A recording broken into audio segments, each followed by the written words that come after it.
This is LBC from Global, leading Britain's conversation with Ian Payne.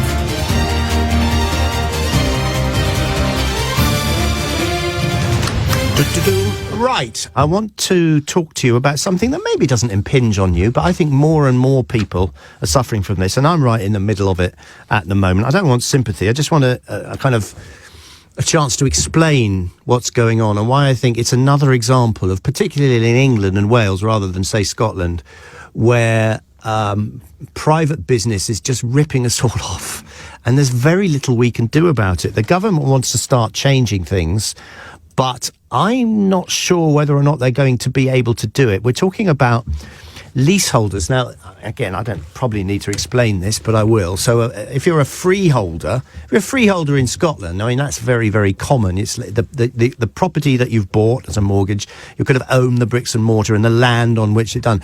In England and Wales, we have this crazy system which dates back to blooming feudal times, where you pay a service charge to somebody who owns the plot of land and the bricks and mortar where your flat or your building is actually built, which is just a double whammy, isn't it? Some leaseholders are having to stump up an average of 600 quid a year more in service charges than they were 5 years ago. Many are struggling to pay it. In some cases, according to a BBC investigation, those living in leasehold properties, like me, have been told of increases of more than 400%. Leaving them both struggling to meet the cost and unable to sell a home with such high fees attached to it. My latest service charge was £3,400 for the year. Exactly. It was nowhere near that when I moved in, but you can just put up the fees wherever you want. You've got a list of things that they spend all the money on, and you've no idea of how they quantify that. You know, the one thing I'll say is, like, the building's warm, so they heat the building, and so I don't have to spend too much on energy costs in my own flat. But generally, you know, some of the fees that they're charging for things, well, I paid 60 quid for a key to get into my block of flats. That's how they charge you. And you can't debate it. You either get a key for that. I've got an example of a woman here who paid £720 to have a key cut. Homeowners have told the BBC how they've been left thousands of pounds a year worse off because of the charges imposed by a company that owns hundreds of freeholds across England and Wales. There'll be people listening to this who have, for quite some time now, been going, hold on a minute, my service charge is how much? At one point, it went up to 425 quid a month on top of the mortgage that I was paying as well. I'm thinking, well, am I really benefiting that much from this? It's kind of evened out a little bit now, but still it's pretty exorbitant. Leaseholders have had to pay hundreds of pounds for services such as key cutting, so you actually have the right to get into your block of flats, the cleaning of doormats and council bins. 140 court tribunals were looked at during this examination relating to a company. Do I mention the company? Probably not. I don't know whether it's unfair or not. I'll leave the company names out of it just in case. But anyway, this is a company that it's been discovered that judges have assessed that they've overcharged homeowners by a combined sum of nearly £1.2 million. So you buy a house or you buy a flat, you have to pay for the extra cladding. I mean, there's another problem thrown in. So you buy these flats in good faith. And then you suddenly find you've got all these extra charges on top of it. And I'm not talking about council tax here. I'm talking about the charges that the company that physically owns your building is charging you. And it seems that there are no stops on the overcharging of leaseholders. Let's have a look here. So yesterday, ahead of this investigation publication, the government announced that the leasehold system in England and Wales will be overhauled by the end of the current Parliament. But as you can imagine, the freeholders are all saying, well, hold on a minute, you know, we're having to charge all these things because the price of energy's gone up and the price of this has gone up and the price of that has gone up. Therefore, we have a right to pass it on. But there doesn't seem to be any kind of measure of what's reasonable and what's not. They can just charge what they like. 425 quid a month for sort of looking after your building. Really? They keep the lights on in the car park, but that's about it, to be honest. In 2019, Sue Robertson was one of those who was asked. She was paying about 750 quid a year in service charges, quite reasonable. She thought the fee was about right for her flat, which is one of two in a small converted house and has little shared space to maintain. But that year, the freehold to her property was sold at auction. She had nothing to... It was like, the people that own my building suddenly changed, and I had no say in it whatsoever. They were sold to another firm. She says its sister company took over the management, after which her service charge more than doubled. By 2023, having paid £750 a year in 2019, in 2023, her bill was £3,198. That's an increase of 320% in 4 years. And she says she dreads going to her pigeonhole and finding some post in there, particularly if it's in a white or a brown envelope. I'm the same. Okay, I'm probably lucky enough to be able to afford it, but even so, it's a huge amount that you're paying on top of the mortgage that you're already paying. It just feels to me that the system is completely and utterly out of date and not fit for purpose. Peter Bottomley, former Tory MP, is the man who's been sort of spearheading this. And he feels that these service companies shouldn't be able to charge whatever they like. Here's some stats for you. I just want to hear from people who are in a similar situation. Not only to me, I don't want any sympathy from me, but there are loads of people who bought a flat in good faith thinking, well, I'll buy a flat, I'll look after it. There's a service charge, but they won't be very much. But these companies now are just spending so much, well, so they say so much money, and charging so much money for things that you probably don't even see. Anyway, maybe you think it's quite a fair system. If you want to speak on behalf of private service companies, then that's absolutely fine with you. But they reckon there are... how many do they reckon there are? Something like... No, I won't guess at it. I'll look up the figures. But there are millions of people in the same boat here, not just in London, but in Manchester, all over the country. So new laws... Here we are. There are nearly 5 million leasehold properties in England. So that's flats like mine, where even though I'm paying a mortgage and technically I own it, well, I don't really own it. I'm paying a leasehold fee to the company for that. This is homes where residents not only have to pay their mortgage and the service charge, they pay a thing called ground rent, which is the rent for the physical bit of land that your flat is on. This seems ridiculous, really, but there we are. So new laws are going through Parliament to force building owners to make the bills they charge more transparent. But again, you just get this whole list. 4 or 5 pages of things that they've had to pay for that they've passed on to us. New laws going through Parliament to force building owners to make the bills they charge more transparent, although campaigners who say the system is being abused don't believe the legislation goes far enough. Just because they have to list what they're paying for doesn't actually make your life any easier, does it? You're still going to pay it. According to the Land Registry, so this particular company who owns the freehold to this place, to almost 400 sites in England and Wales on properties ranging from small converted houses to large flat blocks. More than 10 people have spoken to the BBC about this particular company. As I say, I'm not going to name them. They alleged that this company repeatedly overcharged leaseholders for shoddy or non-existent work commissioned by the managing agent. If anything goes wrong in a whole block of flats, somebody the other day, they didn't have a dongle to get into the block of flats, so they literally smashed down the door. Now, we'll all have to pay for that, won't we? And you could say, well, that's justifiable. But, should I have to pay for a door on another building somewhere else? Don't know, but I have to. I could give you example after example. I just want to hear from anybody who's in the same situation. Did you know how much you're going to pay? How much has your ground rent / service charge gone up? Like I say, here in London, most flats, mine's a 1-bedroom flat, cost 320 grand back in 2015. And now, what's the mortgage now? Something like 120. We're getting there, but it takes an awful long time. But on top of that, let's give the figures for it. So you're paying about 1,800 quid on the mortgage, and now we've got to renew that again. And even though interest rates have been going down, I'm told that I may have to pay more. How does that work out? And then on top of that, you're paying the service charge, which is £3,500 a year, plus the ground rent, plus the council. So it's just absolutely exorbitant. I do not know how people who have, a family living in a new build managed to afford to live there in London. I don't know whether it's the same in Manchester. I think it probably is now. My father says Simon has to pay £300 per month in ground rent. 300 quid a month in ground rent. That's ridiculous. Linda says, I've just sold my, and I won't mention the company, leasehold flat.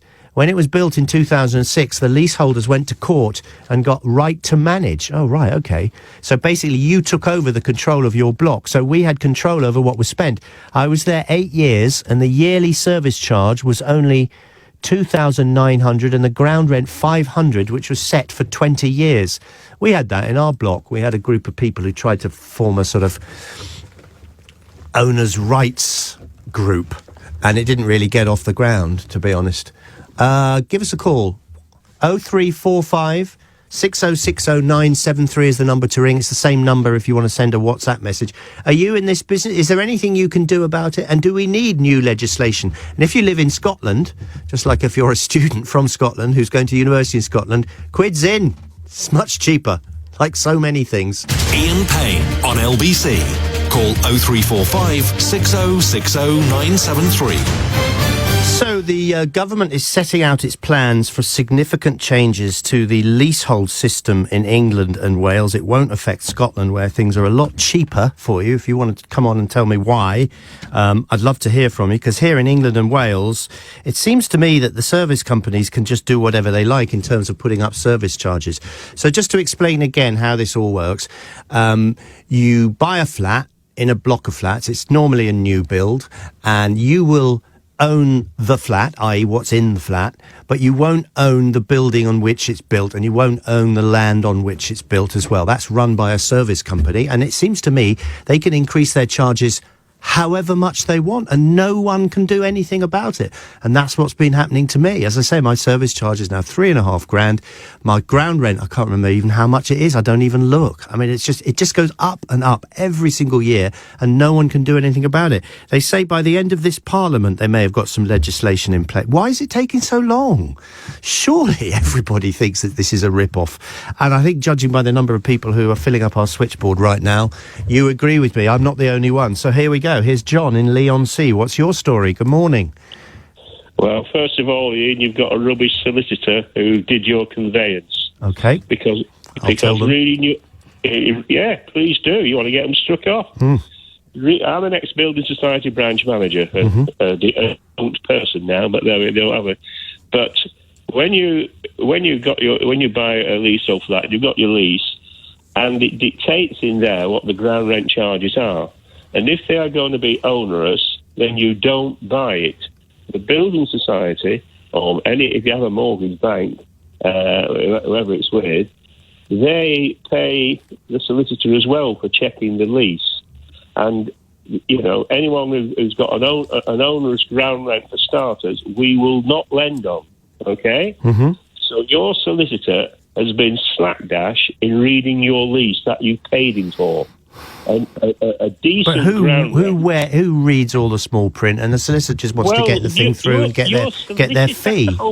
I'm sorry, but that's what you paid your solicitor. Well, the majority of people don't do that, do they? So what do we do now? No, you're wrong, Ian. Okay. You can't.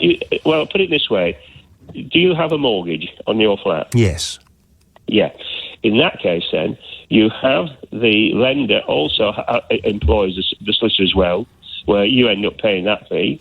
But the thing is, they're there to read the lease. Now, the solicitor, that's his job. I know. He has to read all the small print and has to look for onerous clauses. He's meant to do, and to miss that one in particular is absolutely pathetic. So you're not laying the blame at the door of the estate office or management office. You're laying it at the original solicitors. The freeholder. Yeah. No, if they put that in their lease, then your solicitor, all right, in reading your lease and whether you buy this property. So again, like I'm saying, it's not the freeholder's fault. It's my solicitor's fault. It's his fault for not protecting you. And I'm telling you now, he's not protected your lender. You want to go to your lender and complain about your solicitor.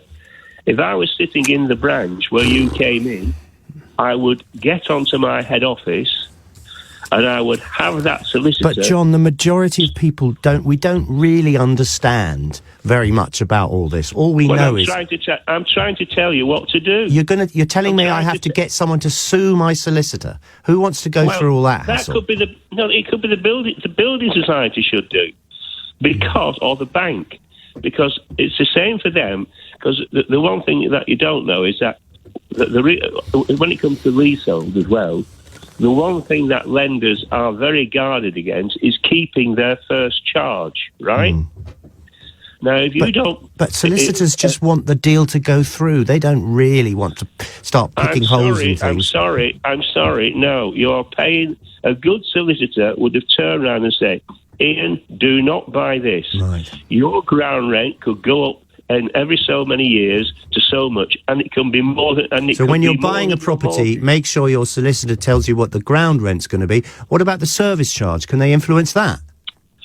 When it comes to that is bad as well. I mean, you need Telling me. I mean, yeah. Well, in that, I always used to tell people, make sure you've got from the estate agent at least the last 3 years' service charges, so you can look at them. Now then, I don't know anyone who does all this, John. I know you do, and you understand it, but majority of people that I know, we just want the thing over with. Well, no, but I'm trying to help you. I know you are, but it's a bit late now. No, it's not. All right. I mean, it does come to this. I don't know how many flats there are in your block. But you can... Hold on, 10... About how many? About 10 times 120. That is a lot, yeah. Yeah, because the thing is, if you can get 75% together, have a meeting with them all, then you have the right to buy. I know. Look, there's loads of things we could have done and we should have done. What do we do now?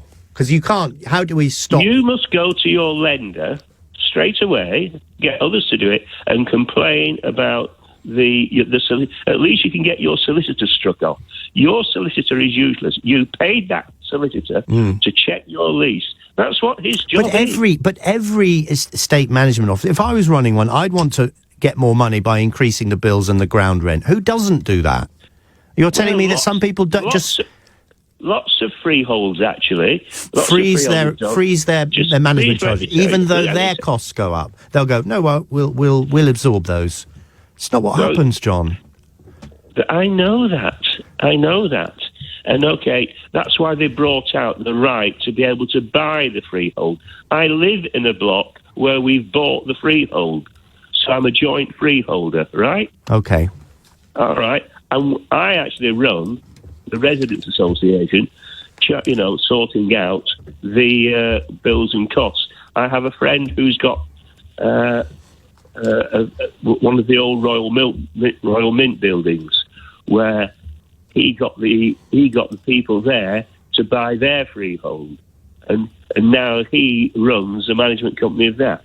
Okay, it can be done, but certainly what you do, you're in this terrible position where you've got an increasing ground rent that no lender wants, because the lender doesn't want it. Because if you go into arrear and don't pay your ground rent, then the building society or bank will pay it. All right, John. Listen, I'm getting a lot of things saying I'm not listening to you. What's the first thing I should do today then? Get your solicitor struck off from your lender, from your bank's lender. And how do I do that? You just go in the office, if there is an office these days, but you contact them and say, I've got this owner's ground, and the solicitor has not read the lease properly. It's got an onerous increase in ground rent. Lenders do not want to lend on properties with onerous ground rent. You mentioned on the show yourself this morning, there are people who got this and can't sell the flat. So if you go into arrear and they have to take possession, they have a property they can't sell, and they don't want that. Okay? So you've got to get your solicitor reported to the Law Society. All right, John, thank you. As I say, everyone's saying, listen, Ian, you're not being very bright on this one. So I've been listening. Okay, fine, get my solicitor struck off. That sounds like quite a heavy deal, but maybe it's not. I don't know. How about you? My service charge was 1,800 quid when we moved 5 years ago, says this caller here. Rose to 2,400. Then this year it went to 3,450. I can't sell the place due to cladding issues. Well, that's a separate thing. If it's almost unregulated, how can you predict what will increase to next year, etc.? Showing that last caller from the Building Society is talking rubbish about the solicitor. See what I mean? You think you've nailed it, and then people say you don't. Ian, mate, I normally agree with you, but on this occasion, your solicitor has not performed due diligence. Okay. You're saying that, so I have to go back to the solicitor that sorted out me buying the flat back in 2015. You're saying that nobody reads the small print, but that is the sole job and objective of your solicitor. That's why what you're paying for. He should be doing all the gritty work so that you don't have to. John is right on this one, mate. Okay, fair enough. John is right.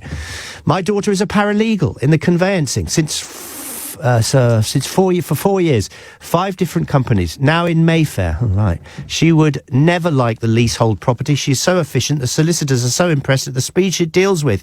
Well done, your daughter. There's so many. I'm living in a council leasehold in Southwark. I pay 5k. God, major works, which I'm paying over 2 years. And my service charges are 3k. My council tax is 100 quid a month. So paying £600 a month. I've not had a holiday for years. Can't move because I can't afford a freehold. Had to go to a food bank last month. Total new low. So upset it's come to this. This is people who own homes having to go to a food bank because all the charges on their home are so high. This is an unwritten about scandal, I think. I earn 25k. I can't afford it. These aren't responsible charges. I can't manage my own block as most folks. What would it, but sacking my solicitor isn't going to change the size of my bill, is it? I want to change the size of my bill, not punish someone. Ian Payne on LBC. Listen on your smart speaker. Just say, play LBC. Okay, it's a lively old hour and a half. It's 26 minutes to 7 o'clock. We're talking about how you can reduce your service charge bills and your ground rent if you are a leaseholder in England and Wales. The government says it is going to set out its plans, or has done, for significant changes to the leasehold system, but like all gears of government, it's going to grind very slowly. They reckon that something may be changed by the end of this Parliament. That's in England and Wales. Like I say, I'm lovely to hear from someone from Scotland. You don't have any of these problems, really, do you? We had John on, who I listened to at length, lecturing me about getting my solicitor struck off. Will that make a difference? I don't know. George says, John was wrong. Getting your solicitor struck off achieves nothing for you. That's kind of how I feel. The best way of achieving a reduction in your service charges, not your ground rent, though, would be to scrutinise all the maintenance contracts and find and suggest cheaper maintenance companies. Graham's in Chingford. What do you think, Graham? Well, I live in a block of flats and I manage a block of flats. We own the freehold and we have adopted the Scotland approach. Good for you. 40 years old, the ground rent £75 a year, which we don't charge, and the service charge started at about £50 a month 40 years ago. Presently, it's £110 a month. Blimey. Can buy one of your flats. Ourselves. We've got a good reserve fund, so that our accountant every year makes us put 75% of the surplus monies into a fund to manage things like roof replacement, roof repairs, etc. But we have adopted the Scottish approach. And what I would say is, a bit of advice for anyone who's going to buy a flat is try and buy one where you obtain a freehold, which means that usually the freehold is owned by the leaseholders who own a share in the freehold company. Mm-hmm. But if you can't do that, the gentleman who was the actual building society manager was talking about the solicitor doing due diligence. Yeah, I would say you have to do your due diligence and try and go back and actually look at how much the service charges have been, who's managing the property management company, and But what do people in my situation, other people's situation, do now when they're in the middle of a mortgage? Their service charges and their ground rent, service charge certainly seems to be just going up and up and up and up, and there's nothing I can do about it. What can you suggest? I don't think retrospectively sacking a solicitor is really going to help me, is it? No, it's not. No. It's not. It's not going to help at all, to be honest. Right, actually, for people who are actually in it, to be honest, right, actually, then I think someone talked about 75% of people actually trying to get together to buy the freehold. That is not going to work, to be honest, right, actually. But I think it's more, the people who are in it. Well, actually, I think the government are going to try and actually adopt a firmer approach regarding management companies.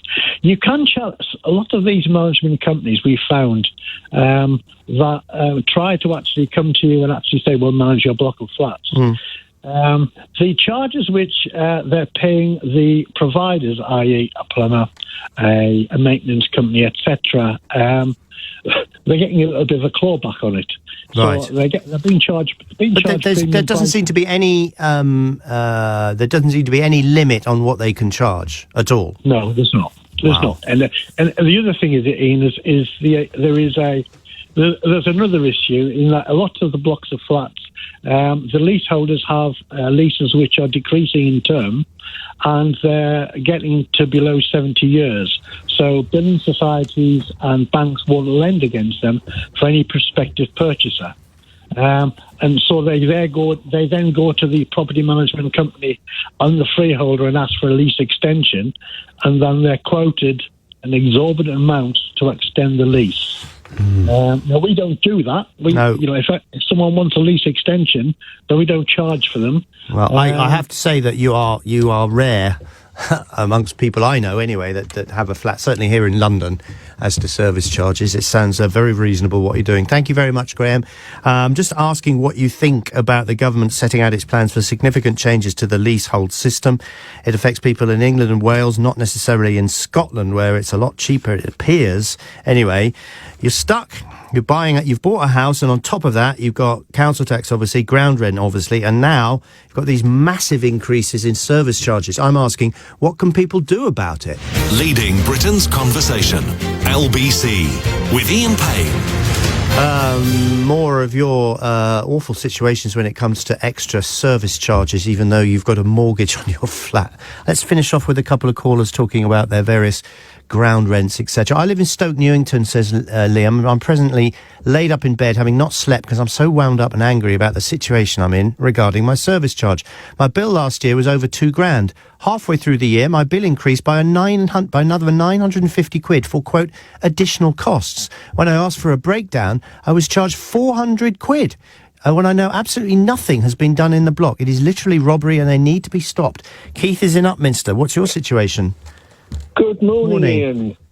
Okay, I've sent you a couple of WhatsApps during the time I've been on hold, but one of your regular contributors on LBC, he actually used to do a property hour. Yeah.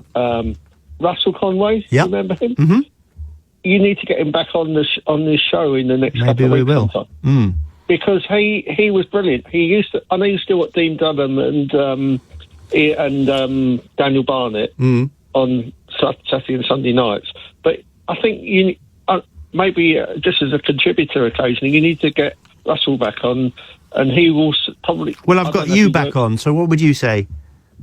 I would say I'm living in a. Well, I'm currently. My mother passed away in March of this year, and I'm still living in the council property. So I'm not paying ground rent to a private company at the moment, but I'm well aware of rental issues and property issues and all sorts of things like that. Okay. Sorry, Keith, I've got one more person waiting for me. Yeah, I'm in the middle of trying to sort out a direct debit to pay off my ever-increasing service charge. Can I ring them on the phone? No. No one will answer the phone. They don't have anyone, it says, to answer the phones. You have to do all your negotiation via email. Ugh. Pat's in Forest Hill. Hello, Pat. Hi, good morning, Ian. Morning. Thanks for the call. I want to talk about the scenario my parents are in. Yeah. My mother is 81. She's been diagnosed with dementia, Alzheimer's, years ago, and Dad's 85. So my brother and I act on their behalf, and we said to them, do not pay any bills until you've shown it to us, because they just pay it willy-nilly. Yeah, of course. So they paid 4.5. They've got a lease flat there, which we were brought up in. They were charged £4,500, which they did in March, and now they've received another bill for £2,344. What's that for? My brother have asked for a breakdown. They're charging my parents £195 a month for heating. My parents don't turn on the heating in the summer. So they're sorry, did you say they're in a block of flats? Yeah, they're in the masonry. So they will say, well, hold on, we're heating the building all round, not necessarily in your flat, but all the bits of walls outside the flat. That's presumably their argument, isn't it? Yeah, well, I haven't received a response. I've been waiting 3 weeks now, because I sent a really email. Yeah. The other thing is they said they provide security. My brother and I, who were brought up there, have never seen any security there. So, yeah, what's that for? There was scaffolding at the end of their block. No work has been done, because we see our parents on a regular basis. £500 a month. They're charging the tenants. And when I sent this email, my brother went to see them, and suddenly the scaffolding had come down. So hold on a minute, are they paying a mortgage as well? No, they paid off their mortgage. So they paid off their mortgage and they're still paying thousands every year for blooming service charges. This is the point. You think when you paid off your mortgage, you've got the house, but you haven't. No, you haven't, and they're in their 80s, for God's sake. They're living on a pension. It's just... anyway, it makes me cross. Go on. At least my brother and I can provide support and help them. What about all the people that don't have any support? Yeah, I know. I think this is it makes my blood boil. The reason... Thank you for your call, Pat. The reason why I thought we'd do this today, or we thought we'd do it today, was because I think there's loads of people who think, oh, God, you own your own property, it's fantastic, you'd never have to pay rent or any kind of payment, any fee. You do, you carry on paying these things. And will people want to buy the flat afterwards? All that worry that you have with property and all the worries that go with it. And you just think this is an additional way. So there's a lady whose 80-year-old parents have paid off their mortgage and they're still paying, £7,000 for service charges for security guards that they can't even see. Oh, dear, oh, dear.